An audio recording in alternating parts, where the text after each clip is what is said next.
കൂടുതൽ വാർത്തകളും വീഡിയോകളും കാണാൻ ഈ ചാനൽ സബ്സ്ക്രൈബ് ചെയ്യുക. കൂടെ ബെൽ ബട്ടൺ അമർത്തുക. ഏഷ്യ ലൈവ് ടിവിയിലെ ഫെങ്ഷു പ്രോഗ്രാമിലേക്ക് ഏവർക്കും സ്വാഗതം. നമുക്ക് ഇന്ന് ഒരു സമ്പത്തിൻ്റെ ദിക്ക് എന്ന് നമ്മൾ ഫെങ്ഷുവിൽ പറയുന്ന തെക്ക് കിഴക്ക് ദിക്കിൻ്റെ സൗഭാഗ്യങ്ങൾ, അവിടെ എന്തൊക്കെ കാര്യങ്ങൾ ശ്രദ്ധിക്കണം, ആ ദിക്ക് നമുക്ക് എന്തെല്ലാം തരത്തിൽ എൻഹാൻസ് ചെയ്യാം, സാമ്പത്തികമായിട്ട് നമുക്ക് ജീവിതത്തിൽ ഉയർച്ച ഉണ്ടാവാനായിട്ട്. എല്ലാവർക്കും വേണ്ടുന്ന ഏറ്റവും വലിയ കാര്യങ്ങളിൽ ഒന്നാണ് സാമ്പത്തികം. അപ്പോൾ സാമ്പത്തികമായിട്ട് ഉയർച്ച ഉണ്ടാവാൻ എന്തൊക്കെ കാര്യങ്ങൾ ശ്രദ്ധിക്കാം, ഫെങ്ഷു പ്രകാരം അതിൻ്റെ ദിക്ക് എവിടെയാണ് എന്നുള്ളതാണ് നിങ്ങളുമായിട്ട് ഷെയർ ചെയ്യുന്നത്.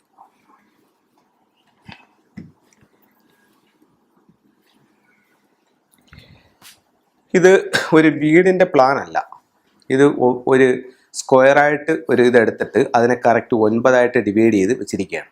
ഇത് നമ്മൾ വീടായിട്ട് സങ്കല്പിക്കാം. ഓരോ ദിക്കുകളും ഓരോ മുറികൾ, ഓരോ കാര്യങ്ങൾ. അതിൽ സൗത്ത് ഈസ്റ്റാണ് നമ്മുടെ ഭാരതത്തിൻ്റെ വാസ്തു അനുസരിച്ചിട്ട് അഗ്നികോൺ. ഈ അഗ്നികോണിൽ ലക്ഷ്മി ദേവി വസിക്കുന്നു എന്നാണ് പറയുന്നത്. ലക്ഷ്മി ദേവി എന്ന് പറയുന്നത് സമ്പത്തിൻ്റെ ദേവതയാണ്. അപ്പം സമ്പത്തിൻ്റെ ദിക്കാണ് തെക്ക് കിഴക്ക്. ഫെങ്ഷു പ്രകാരം ഇത് സൗത്ത് ഈസ്റ്റാണ് വെൽത്ത് ഡയറക്ഷൻ. സമ്പത്തിൻ്റെ ദിക്ക് സൗത്ത് ഈസ്റ്റാണ്, വെൽത്തിൻ്റെ സൗത്ത് ഈസ്റ്റാണ്. അപ്പം ഈ സൗത്ത് ഈസ്റ്റ് ഭാഗത്ത് നമ്മൾ ശ്രദ്ധിക്കേണ്ട കാര്യങ്ങളെന്ന് പറഞ്ഞു കഴിഞ്ഞാൽ, ഒരു വീട് പണിയുമ്പോൾ ഈ സൗത്ത് ഈസ്റ്റ് ഭാഗത്ത് നിന്ന് ഒരുപാട് വീടുകളിൽ നമ്മൾ കാണുന്നുണ്ട്, സൗത്ത് ഈസ്റ്റ് മൂലയിൽ ടോയ്ലറ്റ് പണിഞ്ഞു വെച്ചിട്ടുണ്ട്. അത് വളരെയധികം സാമ്പത്തിക പ്രശ്നം വീട്ടിൽ ഉണ്ടാക്കുന്നുള്ള കാര്യത്തിൽ യാതൊരുവിധ തർക്കവുമില്ല. ഇപ്പം ഒരുപക്ഷെ വീട്ടിൻ്റെ തെക്ക് കിഴക്ക് ഭാഗത്ത് ടോയ്ലറ്റ് ഇല്ലെങ്കിൽ വീടിൻ്റെ പുറത്ത് ആ ദിക്കിൽ ടോയ്ലറ്റ് പണിഞ്ഞിട്ടുണ്ട്. അതും ഇതേ പ്രശ്നം തന്നെ ഉണ്ടാക്കും, സാമ്പത്തിക പ്രശ്നം. ഇതല്ലാതെ ഏറ്റവും കൂടുതലായിട്ട് കണ്ടുവരുന്ന 2 കാര്യങ്ങൾ, ഈ ഭാഗത്ത് സെപ്റ്റിക് ടാങ്ക് പണിഞ്ഞിരിക്കും. ഒന്നുകിൽ ഇവിടെ പണിയും, അല്ലെങ്കിൽ ഈ ഭാഗത്ത് സെപ്റ്റിക് ടാങ്ക് പണിഞ്ഞിരിക്കും. അതും സൗത്ത് ഈസ്റ്റിലാണ്.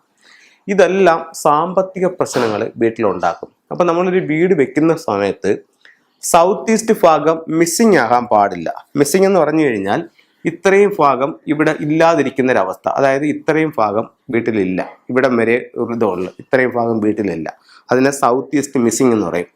അത് സാമ്പത്തിക പ്രശ്നം സൃഷ്ടിക്കും. അത് കഴിഞ്ഞിട്ട് സൗത്ത് ഈസ്റ്റിലെ ടോയ്ലറ്റ് സാമ്പത്തിക പ്രശ്നം സൃഷ്ടിക്കും.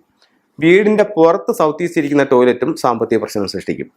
അതുപോലെ സൗത്ത് ഈസ്റ്റ് ഭാഗത്ത്, സൗത്ത് ഈസ്റ്റിൻ്റെ ഈസ്റ്റിലോ സൗത്ത് ഈസ്റ്റിൻ്റെ സൗത്തിലോ ഈ കോർണറിലോ ഇവിടെ എങ്ങും സെപ്റ്റിക് ടാങ്ക് വരാൻ പാടില്ല. ഇതെല്ലാം സാമ്പത്തികമായിട്ടുള്ള പ്രശ്നങ്ങൾ വീട്ടിൽ സൃഷ്ടിക്കും.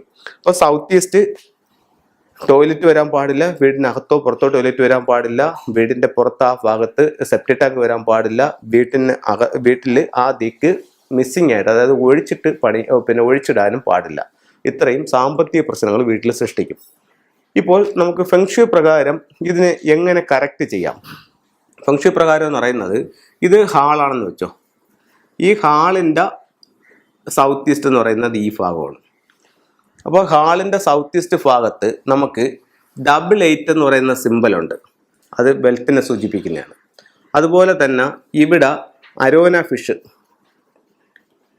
ഇവിടെ പിന്നെ കൗ ആൻഡ് ചൈൽഡ്, പശുവും കുട്ടിയും, പിന്നെ ഇവിടെ wealth symbols, ingot, Chinese coins, wealth Shambhala എന്ന് പറയുന്ന ഒരു സ്റ്റാച്ചു ഉണ്ട്, വെൽത്ത് ശംബാല.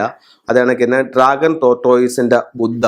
ഇതെല്ലാം ഈ സൗത്ത് ഈസ്റ്റ് ഭാഗത്ത് വെക്കുന്നത് സാമ്പത്തികമായിട്ട് അഭിവൃദ്ധി ഉണ്ടാവും. പിന്നെ ഒരു കാര്യം ശ്രദ്ധിക്കാനുള്ളതെന്ന് പറഞ്ഞു കഴിഞ്ഞാൽ, നമ്മൾ ഇത്രയും ടൂൾസും കൂടെ നമുക്ക് ഭയങ്കര സാമ്പത്തികം ഉണ്ടാവട്ടെ എന്നും പറഞ്ഞ് ഈ കോർണറിൽ കൊണ്ട് വെക്കുന്നത് നല്ലതല്ല. എന്തെന്ന് വെച്ച് കഴിഞ്ഞാൽ, നമ്മുടെ ബോഡിയിൽ കൊടുക്കുന്ന ഒരു മെഡിസിൻ അത് അളവ് കൂടിപ്പോയാൽ ബോഡിക്ക് ഷിവറിങ് ഉണ്ടാവും, നമുക്കുള്ള ശരീരം താങ്ങില്ല എന്ന് പറയുന്നത് പോലെ ഫെങ്ഷുയുടെ എന്ത് കാര്യത്തിലും ഒരു മിതത്വം പാലിക്കണം. ഒന്നും ഓവറാവാൻ പാടില്ല. ഓവറായി കഴിഞ്ഞാൽ അത് ഗുണത്തേക്കാളേറെ ദോഷമുണ്ടാക്കും. അപ്പം ഇത്തരം കാര്യങ്ങൾ ശ്രദ്ധിക്കുക. നിങ്ങൾക്ക് എല്ലാവർക്കും സാമ്പത്തികമായിട്ട് സർവ്വ ഐശ്വര്യങ്ങളും സൗഭാഗ്യങ്ങളും ഉണ്ടാവട്ടെ എന്ന് പ്രാർത്ഥിച്ചുകൊണ്ട് നിർത്തുന്നു. നന്ദി, നമസ്കാരം.